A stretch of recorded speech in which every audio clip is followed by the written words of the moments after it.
Everyone calls you strong, but no one asks what it costs. No one asks how long you had to ignore your own pain to become that calm, that reliable, that useful, that untouchable. That is the trap. Because the problem is not that you became strong.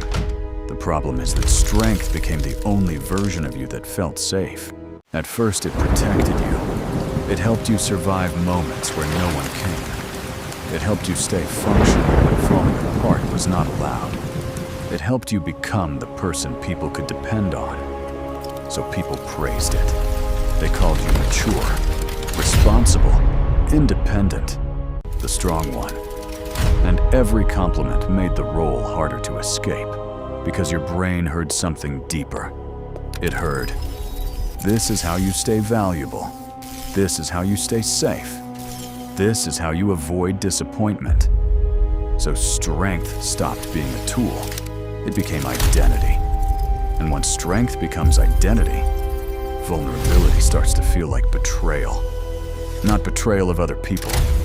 Betrayal of who you believe you have to be. If your identity is, I never need anyone, then needing someone does not feel human. It feels like failure. So you hide the need. You minimize the pain. You explain away the exhaustion. You say, I'm fine, even when you are not. You say, I can handle it, even when handling it is slowly costing you yourself, and maybe you can handle it. That was never the question. The question is, what happens to a person who can handle everything, but cannot receive anything? That is where the trap begins to close. The strange thing about survival strategies is that they rarely disappear. They simply outlive the danger that created them. Your brain is not trying to make you happy. It is trying to keep you predictable. Because predictable once meant safe. Maybe there was a time when asking for help led to disappointment. Maybe expressing emotion was ignored, punished, or misunderstood. Maybe the people around you were overwhelmed themselves. Your brain did not record every detail. It recorded one conclusion. Do not depend. Do not expose. Do not expect. Stay strong. The nervous system is remarkably efficient. It does not memorize stories. It memorizes patterns. Once a pattern succeeds, it becomes the default response. Not because it is the best response, because it is the familiar one. This is how protection becomes automation. And automation eventually becomes personality. People begin describing you with words that were once temporary adaptations.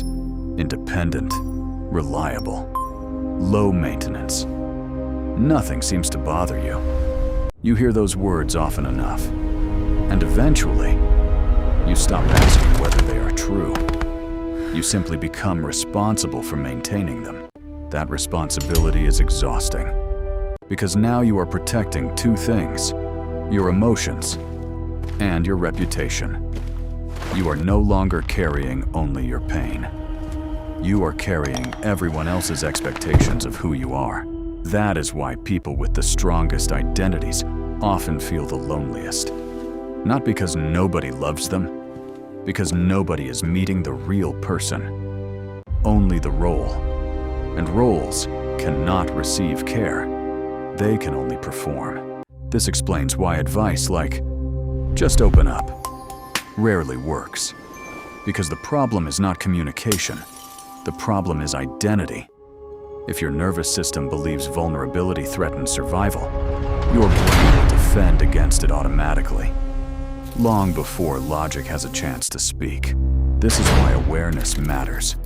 Not because awareness changes you overnight, because awareness separates you from the program.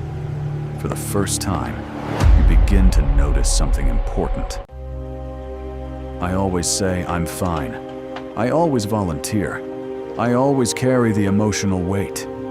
I always become the responsible one. Those patterns are no longer invisible, and what becomes visible can finally become optional. Until then, they simply feel like who you are. But they are not who you are.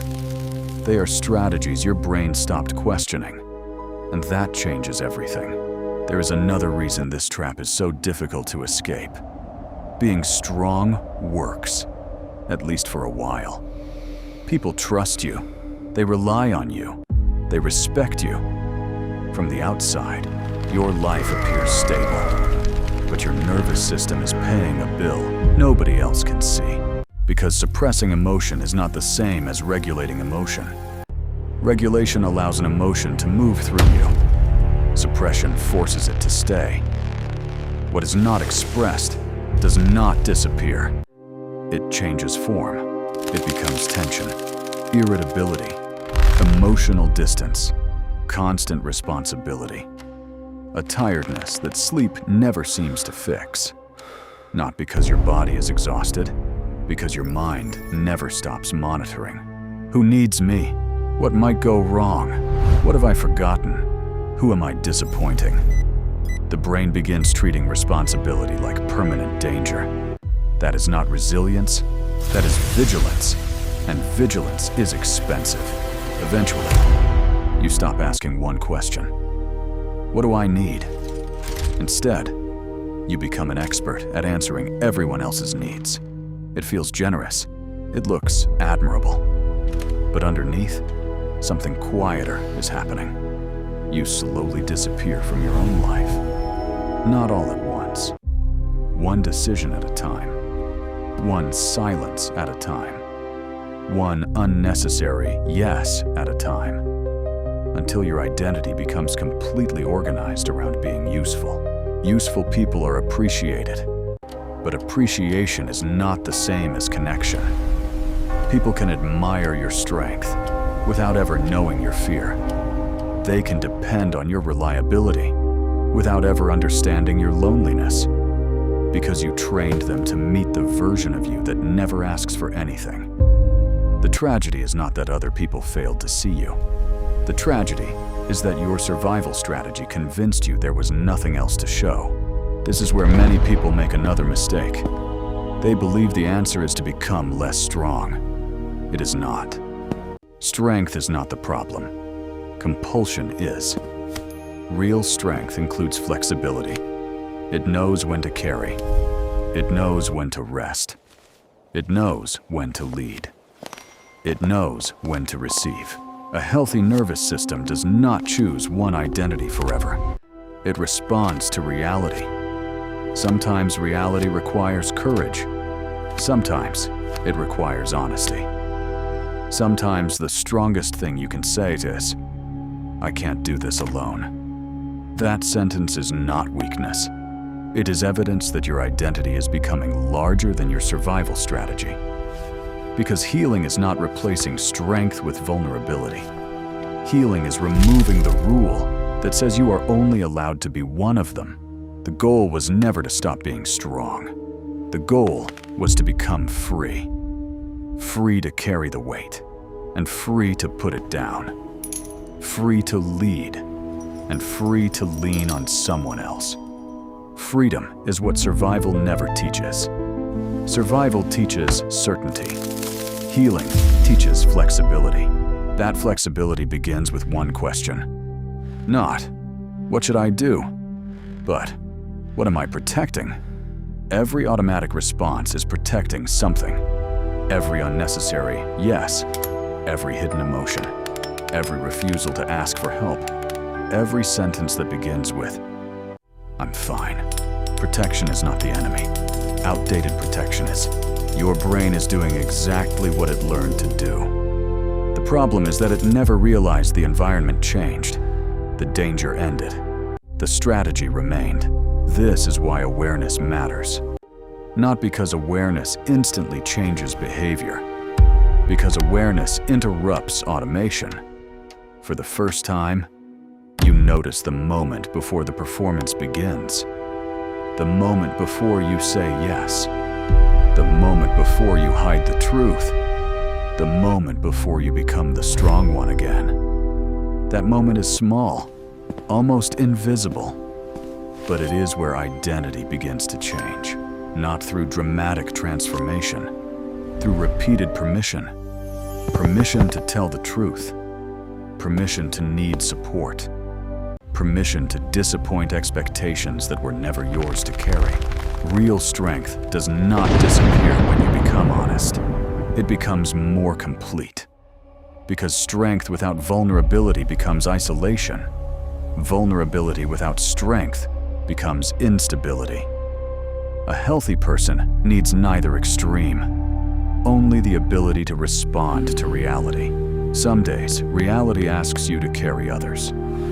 Some days, it asks others to carry you. Both require courage.